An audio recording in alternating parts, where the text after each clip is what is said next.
Chandler Bolt, fucking awesome to see you, man. Great to see you too, Brad. Thanks for having me. Yeah, for sure. So I have known you for, God, I want to say like 8 or 9 years now, which is kind of crazy.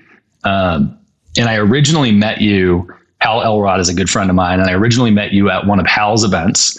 And as I recall, you had recently stopped going to school to like pursue life. I stopped going to school to pursue business. Yes. Oh Yes. man, I was tired of learning how to run a business from professors who have never ran businesses. That didn't make too much sense to me, and so I decided to drop out. I built some confidence from running a few businesses, and I realized, hey, I'm learning more from actually doing this than from going to school to learn it. We mentioned right before the interview, learning from student painters, which is HQ'd in your homeland in Michigan. And so I scaled. I was the number one rookie in that franchise in the country and in the country and in the company. And then that gave me a lot of confidence and skill sets to say, hold up, why am I still in school? I'm going to be better off just going after it and starting and scaling companies. Yeah. Well, we have a similar path there, and that both, Hal and myself and John Rule and a bunch of people grew up in Cutco, which is, there are a lot of parallels between the two there.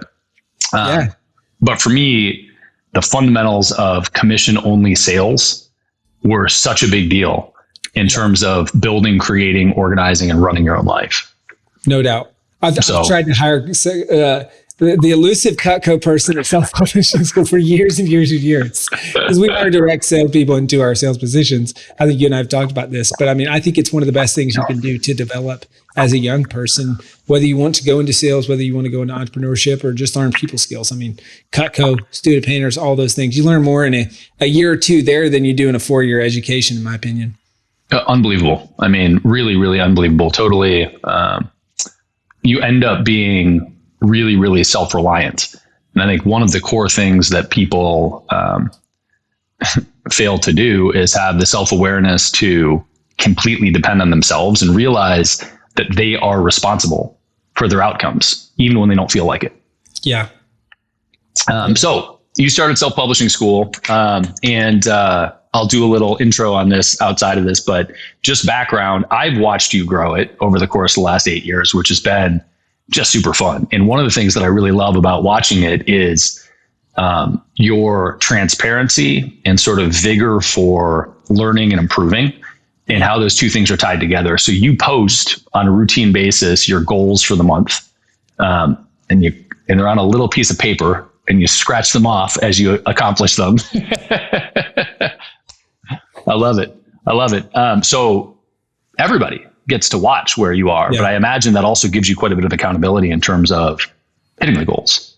Yeah. I'm a big fan of public accountability. You learned this just as I did in Cutco and in student painters, is that the concept of a leaderboard, and everyone's on the leader, and it's like, oh, so it's just public. And then, we're a client with you guys, obviously, and so you have ultimate transparency. I'm already really transparent, but it's like you see the numbers hitting the bank account. So you've seen you guys have, I guess, have seen the business grow from that end and know that it's legit, and how consistent we are on that front. Yeah, well, that's actually one of my favorite things about doing this podcast, and also just life, is that over time, somebody tells me a story, then I see their numbers. I hear the story, then I see their numbers. I hear the story, then I see their numbers. And my radar has gotten so good, just by default. You get a big enough data set, and my BS radar is pretty sensitive these days. So it serves very well to be able to get great people to kind of give their tips and tricks here and teach the rest of the community. So appreciate you coming. Can you give some framework for kind of the size of the business, scope of the business, either revenue or people or whatever, and where you're at right now? We've went 0 to, I want to say it's about 34 million cumulatively in the last 7 years. We did just over 9 last year. We've got mid 30s in terms of full-time employees, have averaged about, I want to say 26 to 35% year over year growth every year over the past 7 years. So consistent growth. And Inc. 5000, one of the 5,000 fastest growing private companies in America, all that good stuff. I love it. That's awesome and super helpful. And I have to ask you, and this is more for me than anything, but with that transparency, there are always people doing more. Like, how often do you catch yourself in the moment comparing yourself to other people who, by the way, might just be bullshitting about their numbers? Yes. And like, how often are you in that space versus running your own race? In a perfect world, I'd always be running my own race. But I mean, comparison is a thief of joy, and it's stolen a lot of my joy over the years. I'd say, that's great. It's human nature, right? I know I shouldn't compare, but naturally you do. But I think that was eye-opening for me too, is just realizing that almost every number that people say is just false. And it's just high. But then there's also, it's don't compare your finish or their finish line to your starting point, right? Or I would look up and say, gosh, they're so much further along than me. It's like, oh, well, they're also like in their 40s or 50s, and this is year 13. And they started when the internet wasn't really much of it, like content marketing and online courses. So that, especially early on, and I think one of the most harmful pieces of that is it can encourage you to cut corners. Because you see other people cutting corners and moving faster, and you say, oh, maybe I should just do that. And so you I think sometimes in doing that, you lose your true north. And that was early on when I was just in survival mode, that was especially prevalent, where it's like, okay, I've got to pay the bills next month. So maybe I should compromise on some of this stuff. And I think like leaning a little bit on compromising and then just realizing like that is a short-term game and it's just not worth it. And so build things to last and enjoy the journey, which is way easier said than done. But that's where I've tried to get back to over and over and over again. And I've got this little wooden plaque that I've been moving around lately, but it's usually on my desk. And it says, until further notice, celebrate everything. And because I realized that it was always about the next milestone and the next checkpoint and the next whatever. And it's the thing I talk about with my team all the time is about the windshield mentality, right? Is there's a reason why when you're driving in a car, the windshield is this big and the rearview mirror is this big, right? It's because we're made to look at what's next. And it's always about what's next. And the best is yet to come, right? But in doing that, you can just skip over all the wins and fun parts. And so it's been, how do you balance that with enjoying the journey and saying, hey, if I don't wake up every day enjoying this, then why would I do it? Why am I doing it, right? And so finding ways to enjoy the journey, which I feel like you're really, really good at. Man, I appreciate that. And I think that's really insightful. There are a couple good lines there that I'm sure I'm going to make a meme out of for you. I came to the conclusion that I was getting pulled in two directions consistently over the course of the last 15 years. And one was I really wanted to build something. And I wanted to create and build a business that would provide a lifestyle and a future and stability and all these things, right? And also credibility and ego and the things that maybe shouldn't be as big of a driver, but they are, right? I am tied to the business. Yeah. But inevitably, I would think I need to go live. Like I need to go on an adventure. And then I'd go on an adventure and I'd be gone climbing a mountain or something. And I'd be out there climbing and I'd be thinking about building the business. I'd be like, I gotta get back and do the business. And so over time, my drive has been to create alignment through the process. And how do I do these things to create alignment? And somewhat ironically, one of the ways that I'm doing that is this, right? Having deep conversations is what builds relationships. Yeah. And I just got back from this trip to Antarctica with a bunch of killer entrepreneurs. And I think that unique environments help drive those relationships even faster. So I'm with you 100%. Can you give me an example of something that when you were starting, like when you were 0 to 1 million or 2 million, where you did cut a corner, that today you handle it totally differently? Like you're like, oh, it was necessary to do that when I was smaller, or I felt like it was. And now that I don't have the same cash flow crunch, I just handle it totally differently. Probably just putting customers first in the business. And I think early on it was, you start it and you're very customer centric and it's like, oh, you got to grow.